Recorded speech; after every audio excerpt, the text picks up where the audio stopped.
Hello and welcome to another Wilderness Tamed video, and in this one we're reviewing the Makita 36V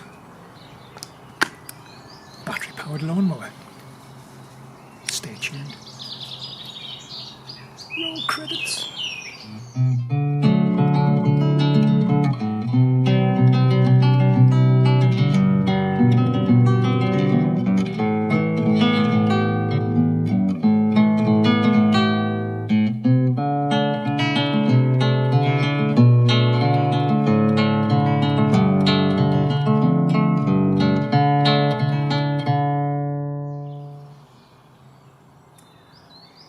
So the Makita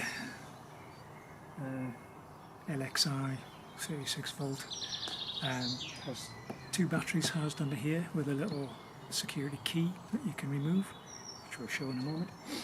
An easy to lift up cover for the batteries.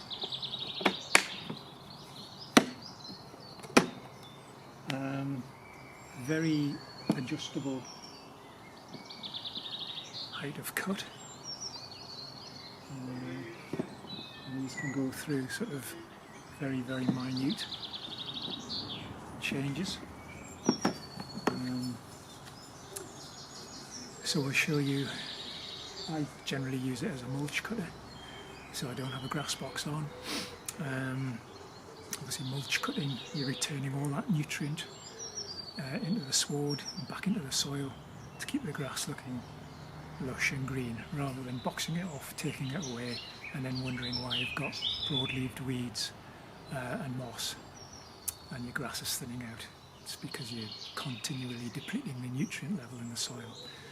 If you've ever seen the robotic mowers that trundle around on people's lawns, they don't collect the grass and then dump it somewhere else. They just take the top tips of the grass off and return that nutrient back into the soil. So it's a constant cut and feed, which is how you should maintain a lawn. And I've mentioned this in several other videos before. Most people maintain the lawns the way I would maintain a wildflower meadow, which is to deplete the nutrient level in the soil so that the wildflowers can thrive. And most people consider lawn weeds or plants that are wildflowers to be lawn weeds, such as black medic, dandelion, daisy, self-heal, and anything else that isn't grass. So yeah, in order to maintain this nice, healthy, lush, green monocrop of grass, which is totally artificial of course, I would always mulch cut and recommend that you start doing the same. And you can cancel your quarterly visits from lawn care specialists applying their granules and liquid feeds and all the rest of it. Once you start cutting and mulching, you'll see an improvement in your grass. So you don't need any artificial inputs, chemical inputs, or weed killers or weed and feed and all this sort of nonsense. You can get rid of all of that. You're feeding and weeding by continually returning the nutrient into the soil, because your wildflowers or lawn weeds will not tolerate high nutrient levels. Okay, so anyway, back to this. Rather than ranting about how you cut your lawns, let's see how it's done with the Makita.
So this is the basic lever adjustment.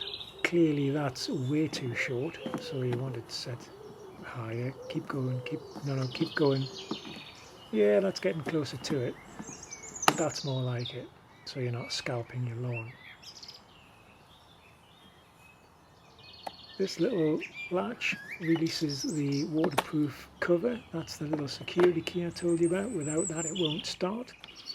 And these are the two batteries which clip out relatively easily. There you go. They're fairly heavy as well. I did buy an extra pair of those. And since recording the first bit of the video, I've since discovered that you get several hours of life out of a pair of batteries. Push the button in, lift the dead man's handle, and it starts. And as you can hear, it's quite noisy. Release the lever, the button pops out and it stops immediately. And you go push the button, and I like the little cover over the button. And the grass box, should you wish to use it, fits on nice and neatly. And when you start it up, you'll see this little blue flap lifts up. That's plenty of air getting through, and if that closes, it means your grass box is full, or it's got blocked in some way. So it's an airflow indicator to let you know that it's functioning.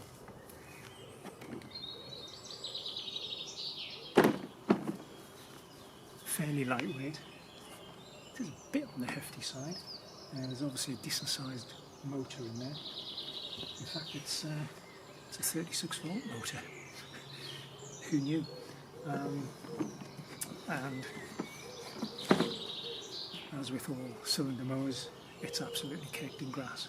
But that is because I've just cut the grass. Classic mower. Nothing special to chat about under here. It's all very plastic. Probably not as durable as the Fiskars reel mower, which seems to be made out of cast iron. It weighs about 26 kilograms. This is not short of that. Again, the wheel is in the motor, not in the bodywork or the wheels. But it seems fairly robust. I mean, for the majority of jobs, you know, domestic lawn work, I'm sure it'll be fine. Battery life, I haven't quite figured out yet. I'll link to the Makita website so you can check out all the technical data if that kind of thing interests you.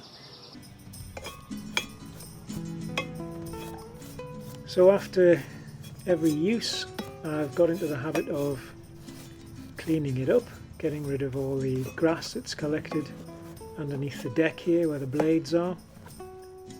And it's worth doing, and it literally takes a couple of minutes, as you'll see from this video section of the whole cleaning process. If you don't do this, the grass will build up and dry out and cake to the bottom, and it will eventually clog the blades and impede the cutting performance of your mower and just add extra stress and strain to the batteries, which will shorten their lifespan, or not their lifespan, but the length of time that they can effectively charge the mower.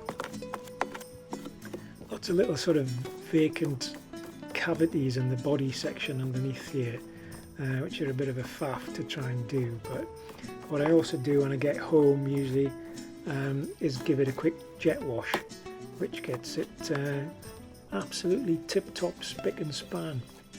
So again, worth doing, and it's literally another couple of minutes worth. So it doesn't really add into your working day too much. So just work my way around to the back chute. Always worth keeping that clear because it will clog up, block up, especially if you're working on damp grass. And because I have the back flap raised, it generally doesn't happen that the back chute gets clogged. It's more likely to happen if you've got the grass box on. The only disadvantage to mulch mowing is you yourself will get very grassy legs. all in all, I'm happy with how it cuts. The height of cut adjustments are really good. There's a good range, and the quality of cut is what you would expect from a rotary mower. Nothing too fancy, but yeah, adequate for your average domestic lawn, I would say. I very much doubt you'd see any greenkeepers on golf courses or tennis courts, bowling greens, using anything like this. They're always going to go for the cylinder mowers. But yeah, nobody realistically is going to get a golf green or bowling green finished to their domestic lawn, especially if you've got, like in the case of this one, children and dogs running around it all the time. But yeah, it's a lawn to be used and played on and enjoyed. And I would say the Makita does the job. Thanks for watching. See you in the next one.